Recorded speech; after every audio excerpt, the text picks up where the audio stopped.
Welcome back. Oil prices were up on Friday despite fears that a second wave of COVID-19 could once again halt economic activity. And with oil moving higher in recent weeks, some producers had begun to open the taps once again, which could send prices even lower. But that's just the tip of the iceberg for energy companies that were already dealing with significant oil supplies and hardly any demand even as economies reopen. And this all brings into question how quickly demand for oil can recover, particularly if the U.S. and other countries face the fate of longer lockdowns.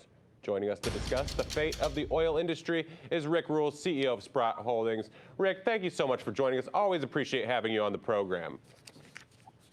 Brent, thank you for having me on. I enjoy it. Now, COVID-19 has really taken a tremendous toll on the global economy, especially oil prices. But some suggest that the oil market in particular simply rose too quickly in the past.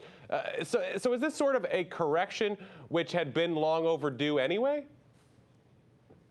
I think the oil equities have risen too quickly. My suspicion is that the oil price will have higher highs and higher lows.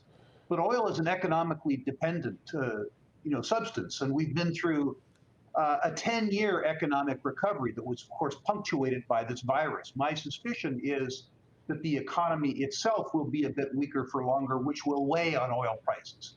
Make no mistake, over the 3 to 5 year time frame, the oil price has to go to the replacement cost, the total cost of production, which is higher than the current oil quote. And now, Rick, I want to talk about oil prices and companies trying to sell assets at the moment. Now, oil executives don't think that demand will ever return to pre-crisis levels. So all this makes selling assets much harder right now. So many are selling, but who's really buying?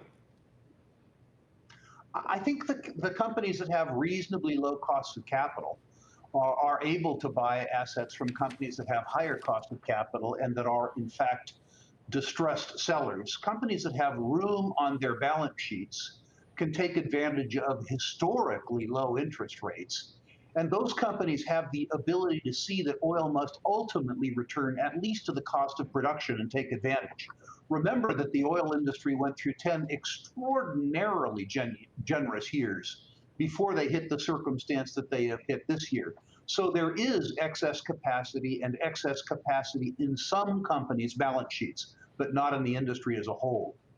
And now, Rick, I mean, there's been a lot of talk that the coronavirus may result in a complete collapse of the U.S. shale oil industry. Now, you just said here on these airwaves, just moments ago, you said we're going to see higher highs eventually.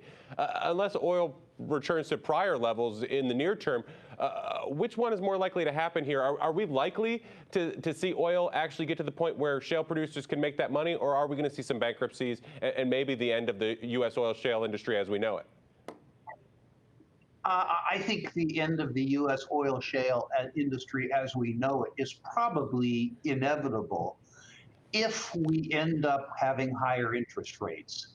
The shale industry is really a cost of capital industry. And the truth is that the oil industry as a whole enjoyed very, very, very historically low capital costs for 10 years. There are some very efficient producers, and some shale producers will do well. But I suspect that we'll see a lot of bankruptcies in the shale business, and I think that we'll see systemically higher costs of both debt and equity in the U.S. oil and gas industry, which will make a return to the shale boom that we saw 2 or 3 years ago highly unlikely. I mean, is there anything that can be done? And what is it going to, I guess, in your opinion, what's it going to take for a company who's reliant on U.S. shale to actually survive at this point? I think they need to be extremely efficient, and they probably need to take advantage of the financial distress of some of their nearby competitors. The truth is that the industry that will emerge from this will be much more efficient, but will also be much smaller. I don't see any way out of a higher cost of capital in the oil and gas industry. And I also think it'll be difficult to survive the next 18 to 24 months for the weaker competitors, because my own belief is that the U.S. domestic economy isn't going to rebound as quickly as equity markets suggest that it may. So I think the turmoil in the shale markets will continue for a while. And now we saw earlier this week, OPEC Plus members, they made their agreement to continue oil production cuts through the end of July. They'll take a look back at it again. How is that affecting number one U.S. shale oil and the oil markets as a whole for right now? I would say that OPEC is important in terms of short-term market psychology. But the truth is that markets work. Cartels don't work. If the oil market itself wants to go up, OPEC could jawbone it up. But the truth is markets themselves work. As we have seen fairly recently, the cure for high oil prices was high oil prices. The cure for low oil prices is low oil prices. Markets work over time. Markets are extremely messy. And when I say they work over time, I actually mean over time. What OPEC can do in the very near term is change the psychology around oil markets. But OPEC can't change either the supply or demand. Cartels always unwind because individual producers always have an incentive to cheat. And so while OPEC can impact things in the near term, only markets impact things in the longer term. And now I want to shift gears just a little bit here. There's another crisis kind of affecting oil companies right now. The climate change narrative has gained a lot of strength, and it seems everyone in the industry has some sort of environmental responsibility plan. In fact, even giants like Eni are planning to become net zero companies in the next few decades and will simply need a lot less oil in the future. So is this finally a good time for renewables?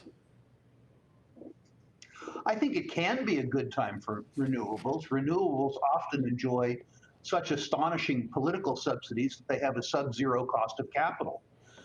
If you enjoy a sub-zero cost of capital and you can sell energy at market competing with unsubsidized competitors, that works out extremely well. But some forms of renewables, things like solar energy in northern Germany where the sun doesn't shine, doesn't work without an extraordinary subsidy that's either political or ratepayer based. I would also take exception in the near term with the fact that the oil business is going to be appreciably smaller. We, and more importantly, the International Energy Agency, believes that peak oil demand will occur sometime around 2035, a full 15 years from now. So my suspicion is that oil will still be a big and profitable and viable business for a substantial period of time. Now, the truth is, with the ascent of man, we're going to need more of all forms of energy. Oil and gas, nuclear, alternative energy, pick one, any one, we're going to need more. And oil and gas are still extraordinarily efficient economic fuels. They generate an awful lot of output from an awful small volume of fuel. They're very transportable, and there's lots of infrastructure that exists worldwide to make that energy useful to many, many people. Rick Rule, CEO of Sprott Holdings, thank you so much for that expert insight. Always a pleasure. Thank you.